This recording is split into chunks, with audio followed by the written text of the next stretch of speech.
आदा शर्मा की किस्मत खराब चल रही है क्योंकि इतने टैलेंट होने के बावजूद, जिनमें अगर गिना जाए कि वो चिड़िया और कौवों की आवाज तक निकाल लेती हैं,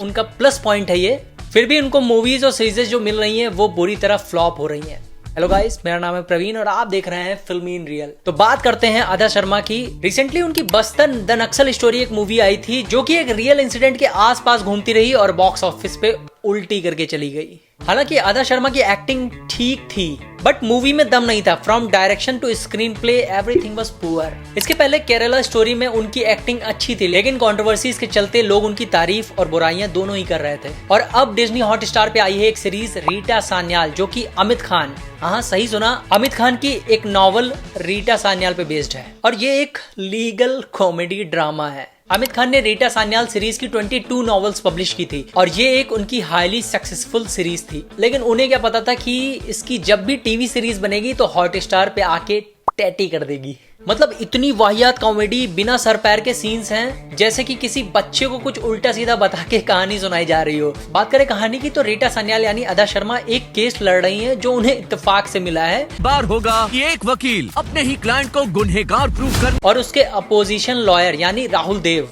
काफी बढ़िया एक्टर है, शरीफों का नहीं बदमाशों को लॉयर है। उनका कहीं ना कहीं कनेक्शन है रीटा सान्याल के डैड के सुसाइड केस से लेके, या कह लें कि उनका मर्डर हुआ था। और ये रीटा सान्याल को उसी दिन पता चलता है उनकी मम्मी से जिस दिन उनको केस मिलता है।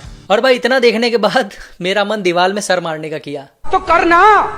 एक पुलिस वाला है, वो रीटा के प्यार में गिरा हुआ है। रीटा का एक असिस्टेंट है, वो भी उसके प्यार में गिरा हुआ है। रीटा को ये दिख भी रहा है कि ऐसा कुछ हो रहा है, लेकिन अनजान बनने की एक्टिंग कर रही है। मतलब फालतू की फेक कॉमेडी डाल रखी है। जिस दिन केस की हियरिंग होती है उस दिन रीटा सुबह से लेकर शाम तक इतनी मेहनत करती है और अहम सबूत इकट्ठा कर लेती है केस से रिलेटेड, और बाद में उस सबूत को जब कोर्ट में पेश करती है तो वो सबूत गलत साबित होता है।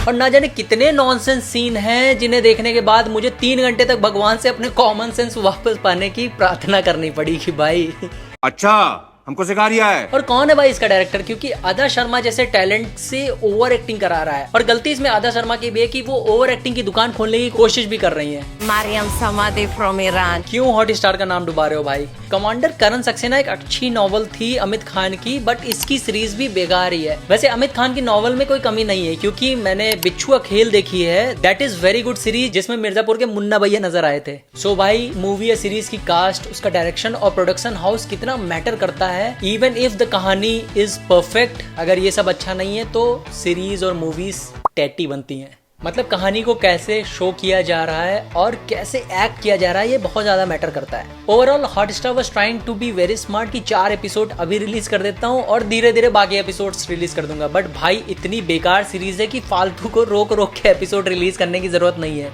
एक ही बार में रिलीज कर दो और व्यूवर्स को आत्महत्या करने दो। बाकी पहली बार किसी सीरीज को 1 स्टार मेरी तरफ से। मत देखना, फ्री में भी अगर हॉटस्टार दिखाए। आधी कहानी तो मैंने बता ही दी है। मिलते हैं अगले वीडियो में। सब्सक्राइब कर दो यार, माथा तो वैसे भी खराब हो गया है।